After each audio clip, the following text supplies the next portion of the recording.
Hello. What's the most popular color in the world? You have 5 seconds. Oh, time's up. If you said any of the above, you'd be wrong. By the way, whose rancid ass left that door open?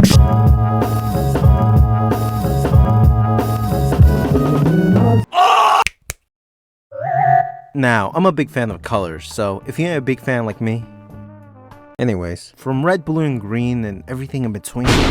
But if color comes from a spectrum, then what's the real difference between two different hues? I mean, my favorite color is yellow, but I've had people unironically tell me that this shit's orange. And there's even crazier people out there who think neon yellow is not green. And I don't give a fuck who you are. You can't gaslight me into thinking this is yellow. But of course, this is all very arbitrary. Like I said, color seemingly has an infinite number of hues and values to it. And your typical Joe probably can't even tell the difference between two similar colors, even if you got a gun to the back of their head. Not me, of course, because I'm goated. Unlike y'all bums, my artistic ability is perfect too. Oh wait, that's his autism. Now, you might be thinking to yourself some horrible fucking thoughts, but hopefully you're asking, what is color? Bitch, I'm getting there. So colors typically split into two fields of study. You got the science and you got the traditional arts, both of which were basically started by this guy, Sir Isaac Newton, the inventor of nerds not getting any pussy. Or maybe he was just gay, I don't fucking know. And to get it out of the way, scientifically speaking, I don't care. Science rules. My ass. They'll be like, kill yourself. I'm finna go to jail. I just ran over a pedestrian. Now, suppose I did this. fuck you, Bill. Instead, look at these cool gifts I found. Holy shit, it does like my job for me. If nobody got me, fucking Stickman Physics got me. Look, nerds, no offense. It's pretty cool that you can make white light out of red, green, and blue. But that doesn't mean shit when I'm painting. I made poopy brown. So of course I want to touch on the more artistic side of things instead. And like any good YouTuber, I've kidnapped these small children to help me demonstrate. Example, as you can see, these two colors are very ugly. This is because they're green. F tier. Now you might ask, can we improve this? Bitch, of course we can. If we give this green a complementary color, say magenta, and give this one a similar color, say brown, we can give more complexity and character to the palette. Hell, we don't even need to stop at just 2. We can add even more colors to strengthen its harmony even more. Aw, don't they look cute? Color theory. Wait, what the fuck? What the fuck is that? A color wheel? That is not a fucking color. Now, color theory has a pretty bad rap in art communities, right alongside drawing hands and porn.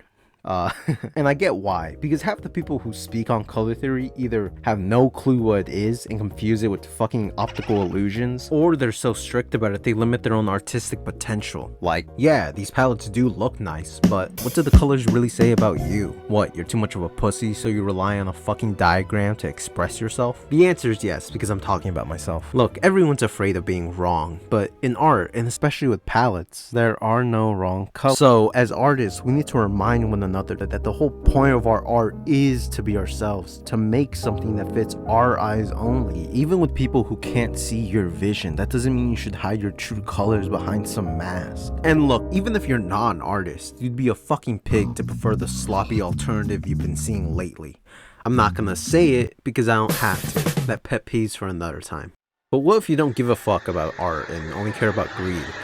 Well, brands, you know, if it's not squeezing or shitting out a brand new scheme to stand out, then it's forcing a familiar color scheme, which just does not work. Like, no, honey, please, just stop, put down the pen. Or even lazier, they just stick with a basic red or blue, simply to contrast themselves from the competition. Hey, even politics have dipped its nasty toes into this mess, which isn't surprising. Colonizing colors is like America's 3rd favorite pastime. And look, I get it, not the colonizing part, but yeah, red and blue are the fan favorites, and green is the inbred fuck up, which is why no one votes for them. But come on, man. I thought you guys were better than this. Oh, wait, Obama, no!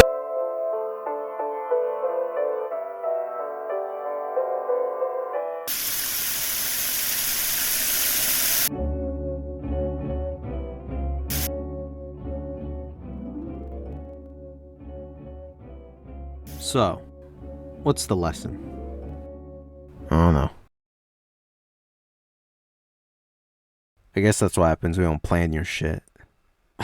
Which is funny, because originally I did have a script, but I figure saying what comes first in my mind is more honest and representative of, like, who I am. You know what I mean? I don't know. I feel like too many people get scared doing these sorts of things. They feel compelled to show a proper version of themselves. One that lacks mistakes, regrets, the shit that comes with being a person. Earlier I alluded to staying true to your colors. Not letting others define you. But it's hard. At times, you forget to stay true to yourself. You feel the need to squeeze into a box and fill people's expectations of you. Sticking to a script that hides what makes you, you. It's why I think it's important to be honest and express yourself, flaws and all. Not always striving to be correct or right, because when you're wrong, you get to learn. Not just from your mistakes, but about yourself. And that's something no guide, no algorithm, no equation, no script can teach you. We often forget that we don't really know ourselves, but love is a way to find that. Doing what you love is a way to find that. And I know that's a bit cheesy saying all that twice, but it's a nice reminder that without your passion, without your love, without your color, the world really is nothing but... Holy shit, you're still alive!